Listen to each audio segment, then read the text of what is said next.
Hello everybody, and welcome into the very first edition of the Basketball Beat. I'm your host, Andrew Nepsund. Now this past week, both the Red Raiders and the Lady Raiders were in action. Red Raiders 2 games on the road, and the Lady Raiders 2 games right here at home at the United Spirit Arena.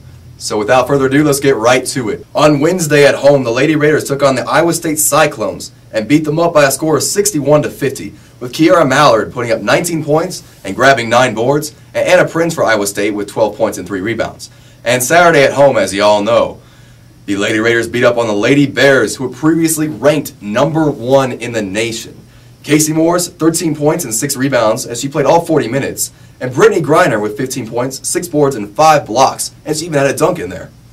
And the men were both games on the road. Tuesday they took on the Missouri Tigers, who were previously ranked 14th in the nation in the AP poll, and came up only 8 points short, 92-84, with Robertson scoring 21 points on 3 of 5 from beyond the arc, and Marcus Denman of Missouri scoring 20 points on 9 of 13 from the field.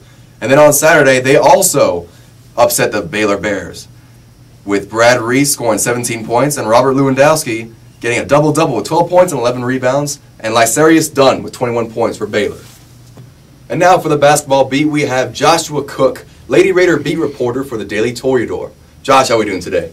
Oh, pretty good. Lady Raiders are doing better. They beat #1 Baylor on Saturday, so that helps their resume a lot. Christy Curry said jokingly afterwards, it helped their resume with a smile. Now she has to take on another top-ranked team in #5 Texas A&M this week, so we'll see what they're made of on the road, I guess.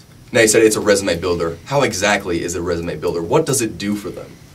Well, it does a lot for them because when you take down the #1 team in the nation, a lot of people are going to notice. But at the same time, they still need to do a lot this season to even make the tournament. That's kind of weird to say. This season, taking down #1 Baylor, you take down the #1 team, usually you're going to make it in the tournament. But with how stacked the Big 12 is this season, I don't know what's going to take. They're going to have to beat either Texas A&M on the road this Tuesday, or they're going to have to beat Oklahoma when they come here on March 5th. Now, speaking of stacked in the Big 12, we have Baylor dropping down to the #3 ranking in the AP poll. Texas A&M sticks to the #5. Oklahoma sticks to the #16 ranking.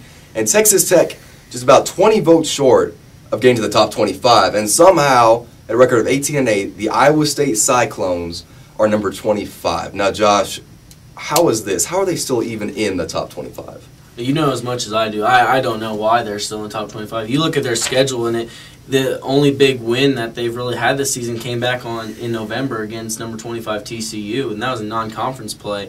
But this season, they've lost to Baylor, they lost to Tech.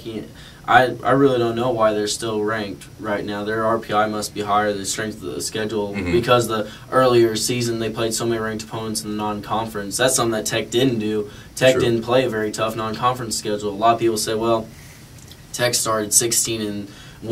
Well, who did they really play? Their only competition in that was Penn State, and they lost that game. But you look at Iowa State, they played ranked team after ranked team after ranked team in the non-conference schedule, and that's probably why they're still up there and why Tech's not in the top 25 right now. I'm pretty sure that 6-game losing streak earlier has a little something to do with it, with them not being in it right now. Now, yeah. Yeah. I'll agree with that. I mean, when you go on a 6-game losing streak in any league, in any sport, you're not going to be in that top 25, especially when it's against the teams in your division. Tech, until the Baylor win, they were 0-5 against the Big 12 South. They hadn't marked a win against, because during that streak, they lost every game, and they lost every game to their counterparts in the Big 12. Okay, now, you went to the Monday press conference today at 2:45 with the Lady Raiders and Christy Curry. Yeah. Now, what all did she say today? She mostly said, we have to move on from this win. At midnight Saturday, the Baylor win was over, and they had to focus on Texas A&M, and that's exactly what they need to do. They can't walk into A&M thinking, well, we're the big shots now. We beat the #1 team in the nation, and think that A&M is going to lay down to them.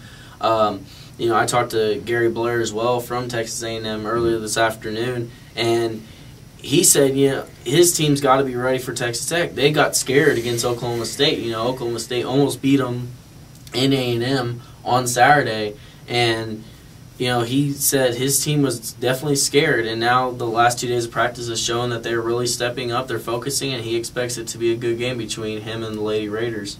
Well, we will look forward to that. Tuesday night, The Lady Raiders take on the Texas A&M Aggies, ranked number 5 in College Station. All right, that's all we have for this week. Until next time, that's Josh, I'm Andrew, and this is the Basketball Beat.